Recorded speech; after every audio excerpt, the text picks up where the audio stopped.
Kapapasok lamang po ng mainit na balita, Senate President Alan Peter Cayetano pinangalanan at pinatamaan ang mga senador na pinaplano daw siyang patalsikin agad sa kanyang pwesto. Sinasabing scripted daw ang naging putukan sa Senado at siya daw ang ulo nito. Aalamin ho natin lahat ng mga detalye. So narito ang sinabi ni Cayetano. Praise God for this opportunity na magkakwentuhan tayo this afternoon. So far po, kamusta ang inyong weekend, Facebook family? So it's been an action-packed week. Nagsimula po nung Sunday, prayers, meeting with many senators. We went to sleep just expecting a ordinary day nung Monday. Then to God's grace and mercy, I got a call Sunday morning. Monday afternoon, nakumpleto yung 13. Dumating si Senator Bato.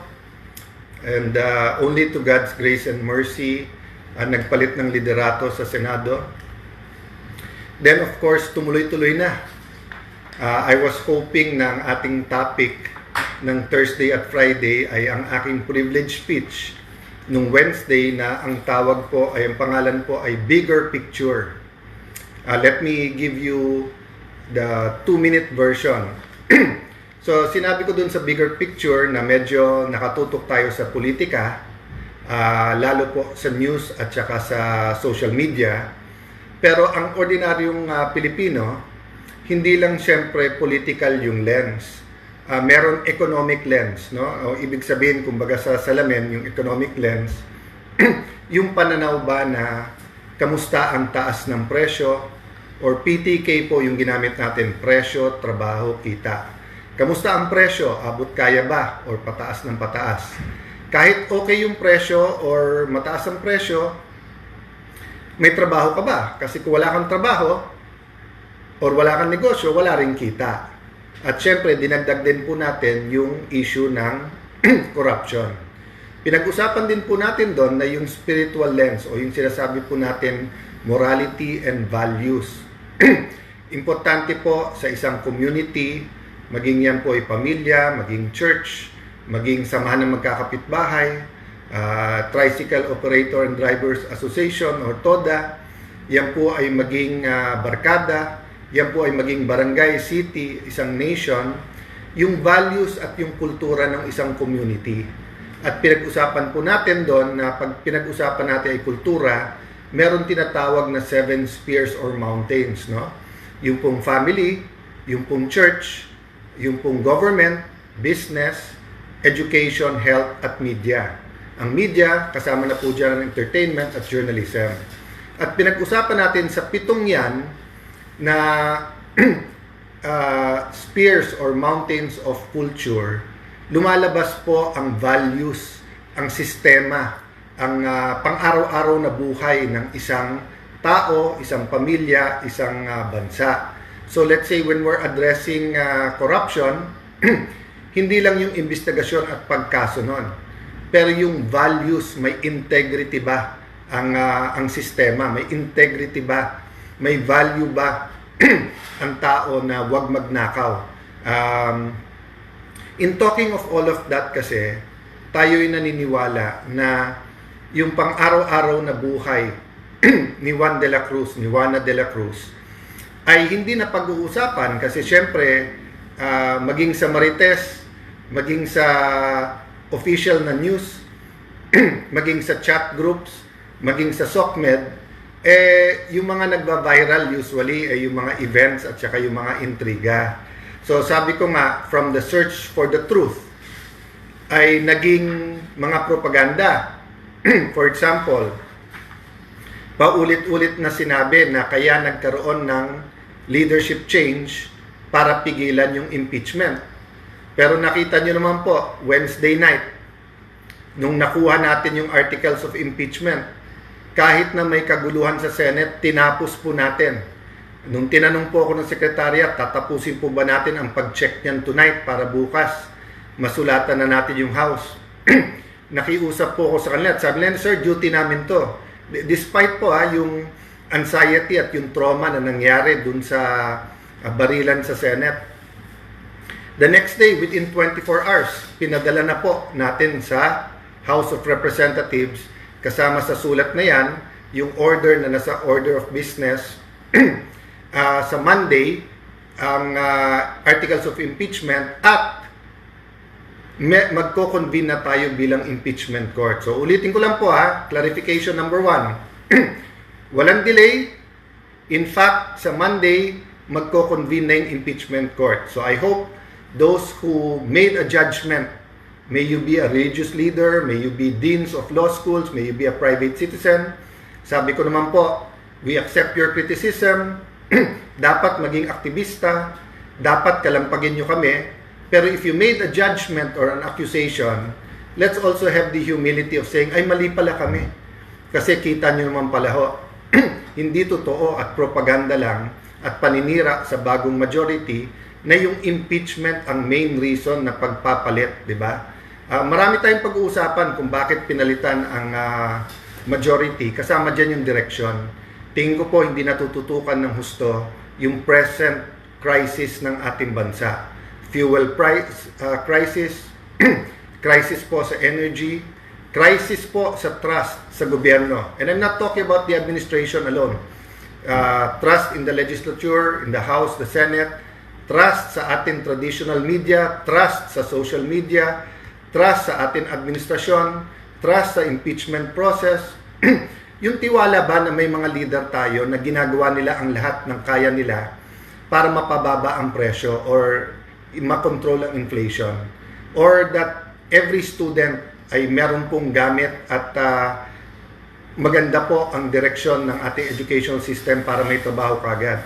O yung tiwala po sa PhilHealth sa nangyaring mga budget scandal, or tiwala po sa DOH na parating may problema sa bidding at sa supply ng bakuna at ng gamot. Tiwala ng ating OFWs ay nasa magandang kalagayan, or that we're doing everything for their safety and welfare. May maraming issues po yan safety and welfare. Okay. So, let me clarify a second thing before I go to the main topic. I'd like to clarify na agad-agad sinecure yung CCTV sa Senate. Marami pong theories, marami pong haka-haka, maraming nagpupush ng narrative, no? Isa sa unang sinabi sa akin ni Secretary ni Secretary John Vic Remulla ay pagdating sa Senate, we will secure the Senate, we will make sure that everyone's safe. Sabi niya, Senate President, or kilala naman niya ako, so sabi niya, Alan, please make sure may access kami at na-secure yung CCTV. So as soon as I saw the Sergeant at Arms, sinabi ko na parating dito si Secretary Remulla, make sure that in front of them, makita nila yung CCTV, tapos may dalawang kopya. May kopya tayo, may kopya sila. Pangalawa ko sinabi po sa Sergeant at Arms, of course, mabilis po to, so as far as I can recall, joint investigation to. Kailangan full transparency. Hindi pwede natin sabihin jurisdiction natin to, so tayo lang mag-iimbestiga. Klarong-klaro po yon na sinabi natin na to be transparent at naibigay kaagad to sa PNP at DILG. So sa lahat ng humihingi ng kopya, maging sa Office of the Ombudsman, maging sa NBI, I'll sort out the technicalities at legal later on kasi even yung sinabi ko kahapon na kung sinususpindi nyo ang aming Sergeant of Arms, I have to wait for the memo ng aming legal and to ask the other senators kasi may legal issue dyan. But ang sabi ko, to be fair, tandaan nyo na sa investigasyon, napaka-importante yung impartial. Kung walang credibility yung investigasyon, bali walang investigasyon. So, paano mag-iimbestiga ang NBI kung sila mismo ang iniimbestigahan? Diba? Tandaan nyo po, paulit-ulit sinabi sa amin na wala sila sa aming premises at wala sila sa GSIS. Nangako din ang NBI na bibigyan kami ng kopya ng warrant at hindi naman kami binigyan ng kopya. So, hindi pa namin nakikita yung warrant. So, paano nila sasabihin sa amin na dapat ay dinetain namin si Senator Bato? Even assuming that we had the power to detain him. Number 3, they promised us an investigation dun sa mga nakipaghabulan na agents nila nung Monday. Hanggang ngayon, wala yon. But idadagdag ko lang, yesterday, sinabi po ng DOJ Secretary na alam nila ang pagkilos ng NBI nung Monday at Wednesday. So of course, that's the first time I heard na alam ng DOJ yung pagkilos. Then they announced mag-iimbestiga sila. Baliktad ata, you should be part of those being investigated. Kasi iniimbestigahan nga yung ginawa ng NBI. So kung alam nyo, ba't hindi kayo nagsalita? So, hindi yan ang topic ko ngayon hapon, but eto lang iwanan ko sa inyo. If you wanna be the good guys, or you wanna be the vida, hindi pwedeng ikaw ay kontrabida. Okay? So, klaro yon. Hindi pwedeng sasabihin mo, mag-iimbestiga para malaman ang katotohanan, tapos ikaw pala yung dapat imbestigahan. That's precisely why I allowed the DILG and PNP, kasi hindi naman pwedeng Senate lang ang mag-iimbestiga. Dapat malaman din nila. But, one point lang, no, may napanood ako, I hope that wasn't AI. I know that reporter or news anchor sa isang radio station, tinanong niya si General Aberin, isang kilalang general with integrity na sa labas, tinanong na, Sir, kung ito ay isang residence at may warrant of arrest ka, sigurado, pinasok nyo na yung residence na yon. Hindi nga department ng gobyerno ang Senado. Ito ay isang branch of government. There are 3 branches of government: executive, legislative, and judicial. Sige nga, subukan nyo na armado kayo, pumunta kayo sa DOJ, tapos paalisin kayo ng Lunes. Sabihin nyo, wala kayong agent doon. Balikan nyo ng Wednesday na meron kayo, tactical gear kayo at may dala kayong mahabang barel. Tignan po natin kung masaserve nyo basta doon sa loob o kung yung marshals nila ay kikilos. Or pumunta kayo na Malacanang. Huwag nyo na sabihin presidente, sabihin nyo may isang official sa Malacanang na magsaserve kayo ng warrant.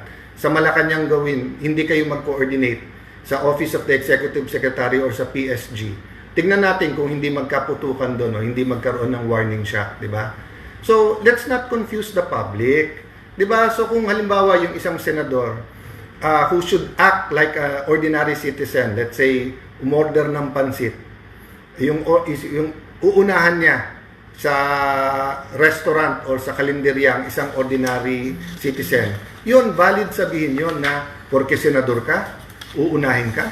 Hindi ba dapat just like an ordinary citizen, nakapila ka?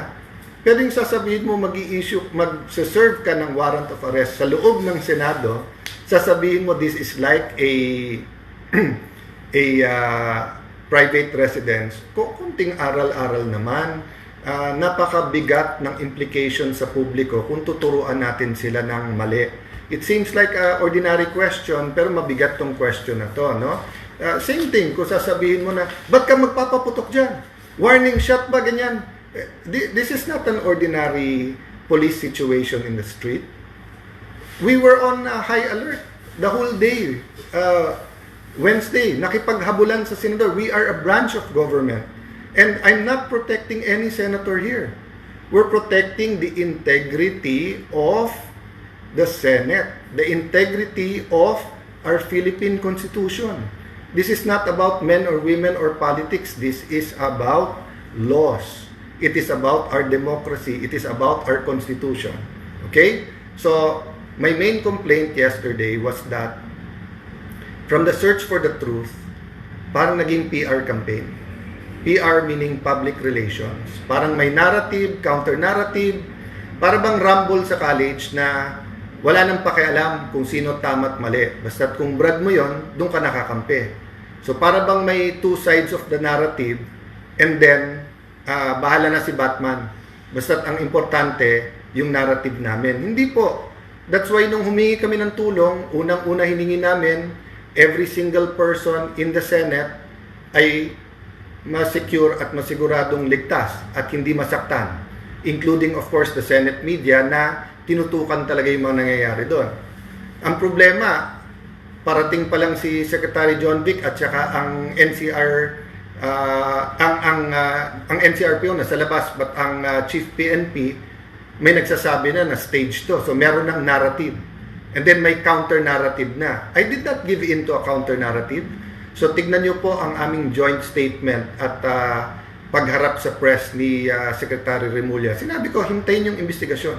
Hindi ko binanggit yung word na NBI, although meron na kaming initial findings na NBI, because I didn't want to influence anyone. And I didn't want this to be a government versus government unless there is a hard evidence. No? So, if the past few days we've seen PR campaigns, public relation campaigns, let me talk to you this afternoon or this evening about a different PR campaign. Sana po the rest of the day today and tomorrow, especially tomorrow, which is a holy day for many religious people regardless of your faith. Ang PR campaign na aking pong propose ay Prayer and Reflection Campaign. Prayer and Reflection Campaign. So let me start with prayer. May mawawala ba ho if as a nation we pray? So unang-unang prayer, di ba? To submit to God. God, we're imperfect. God, this is your country. God, this is your people. This is your government. This is your Senate. So, kung anong gusto natin idain? Lord, this is your people. Maraming gutom. Lord, in a quick 2 months, third month, nung gera sa Middle East between Iran, Israel, and the US, ang laking nagbago sa mga negosyo, sa kabuhayan, sa presyo ng pagkain. Lord, optimistic ang aming future nung una, pero ba't biglang nag-away-away ang gobyerno at ngayon, who's in charge? Diba?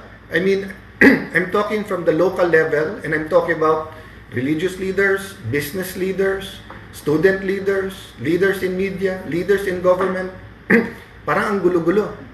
So, one point lang about prayer. Some people believe, and I'm equally guilty of that when you pray, you're talking to God. Part of prayer is meditating on His Word and receiving His answer. His answer can come but through calmness and quiet. His answer can call through circumstance. His answer is in His Word. His answer can come from visions. Diba? Ang point ko lang po, hindi to parang, Mami, Daddy, gusto ko ng kotse. Mami, Daddy, gutom na ako, kain tayo sa labas. Hindi po ganun eh. Papa, Mama, Mother's Day, kain tayo sa labas. Yes or no? Hindi po. You have to be still and quiet and also listen. Why reflect? So, I've gotten very good compliments. I've also read very unreasonable demands, including sa resignation ko. But let me ask you, may mawawala bang I'll reflect on it? May mawawala ba I'll look back last Sunday, Monday, Tuesday, lalo na Wednesday, what happened? Could I have done better? Did I do my best? Was I there for other people? Am I fully protecting the institution? Or was I also a little bit political? Did I open up enough the Senate to an investigation? Tandaan nyo po, balance yun. Ha? If I have to protect the Senate, so hindi ka pwedeng totally mag-surrender na bahala na kayong lahat mag-imbestiga. It is a branch of government. We have to protect the integrity of the Senate. On the other hand, we have to make sure it's independent, transparent, believable, credible. So, I also criticize yung iba kong mga kasama kasi una, hindi kami nakarinig na buhay pa ba kayo, kamusta kayo. Then pangalawa, ang criticize at yung ginamit na po na na narrative is political. Having said that, may mawawala ba for me to check tama ba yung mga sinabi ko about them? If I were in their position, ano bang iisipin ko, di ba? So, when we reflect, we have to start with ourselves. Ang daling mag-reflect sa iba. madaling mag-reflect sa kalaban mo, sa kabilang grupo, sa maling ginawa ng executive, maling ginawa ng but what about yourself? No? So I'll be doing that. Yes, I'll be meeting some senators. I'll be preparing for Monday. We'll be doing a lot of things. I'll have a little bit of a family time. I'll try to get some rest. Medyo, alam nyo, pagod, konting acid. I've been having medyo dry din yung mouth, I think, because nga pagka may antihistamine, aside from anti-asthma, pag natutulog, nakaka-dry din ang mouth. So there's many things. We're all human, diba? But we're all created in God's image and nature. And I want to read this verse, John 1:4. I have no greater joy than to hear that my children are walking in truth. Napakagandang verse, diba? Sabi niya, I have no greater joy than to hear that my children are walking in truth. So hindi sinabi dito, I have no greater joy than to hear the Soto group being the majority in the Senate. Hindi sinabi dito, I have no greater joy than Cayetano replacing Soto. Hindi nakalagay dito that I have joy na tama ang DILG or tama ang DOJ or Ombudsman. Ang nakalagay dito, I have no greater joy than my children. And I do believe all of us have the right to be His children. Of course, we have to believe. And sabi that, are walking in truth. So, hindi lang believing in truth, hindi lang seeking truth, but walking in truth. So, babalik ako sa prayer. Let's all pray for truth. Diba? Kasi pag may for example, ang isang addict, naniniwala siyang hindi siya addict, hindi siya gagaling. So, let's say, addict sa alak. So, ang inisip usually ng addict sa alak, kung 2 bote lang, 2 shot, kaya ko yan. Diba? Or addict sa sugal. Kung magtotongits lang naman ako ng tanghali, magkakasino lang ako mamayang gabi, mag-online gaming lang ako in between, hindi naman ako addict. So, if you do not start with the truth, you cannot address the problem. So, ganun din po. If the Senate will think that the problem is the majority, if ibebenta nila, impeachment lang to, yan lang ang without saying na, sandali lang, how have we dealt with corruption issues? Have we done enough to really address it? How have we dealt with prices, with inflation, prices of food, productivity ng ating farmers, with flood control? Hindi lang yung flood control investigation, tag-ulan na. Kita nyo, konting ulan, may bumabaha na. So, we have to reflect on so many things, di ba? Dati, leader tayo sa education. Totoo ba na last year, naunahan pa tayo ng Cambodia sa tourism? Paano kabuhayan ng ating mga kababayan? Let me give you one point. I'm reflecting on, alam ko na kasi kasunod pag ganito na may kahirapan, kasunod na nito new taxes.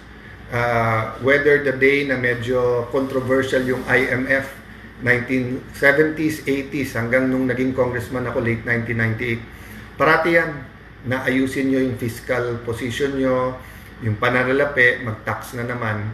So, paulit-ulit ko po sinasabi, sana ngayon may makinig na as Senate President and head of the new majority. Nung panahon ni President Ramos at nagka-crisis, nag-impose siya ng 10% across the board sa lahat ng departamento. Maliit lang ang budget nun. Ngayon, mahigit 6 trillion yung budget So, pag nag-impose ka ng 10%, forced savings, 600 billion na kagad yun. Kahit imperfect, sabihin natin, some departments 5%, some 7, some 10, some 12.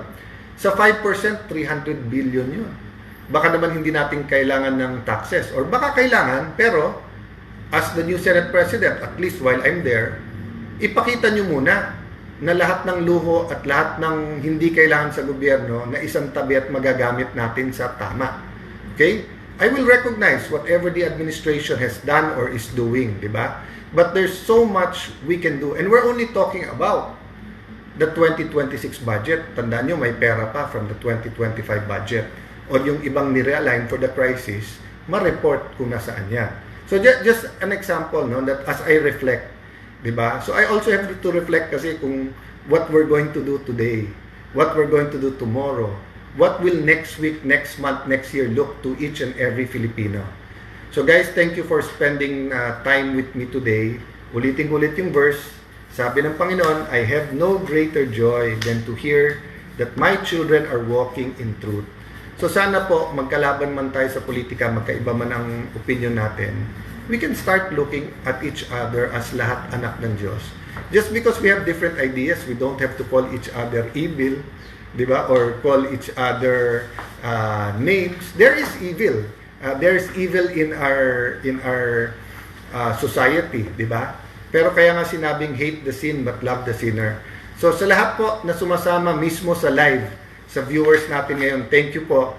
This time around, nakiusap po ako kay George na hawakan yung cellphone kasi nga usually ako, but just so that makakonsentrate ng konti. At saka ngayon, uminom ako ng gavis ko na tayo kasi nga medyo may acid ng konti. And I still have so I know may nakikinig ng mga ka-dinner ko. Thank you for joining us tonight. I will be there in 10 minutes.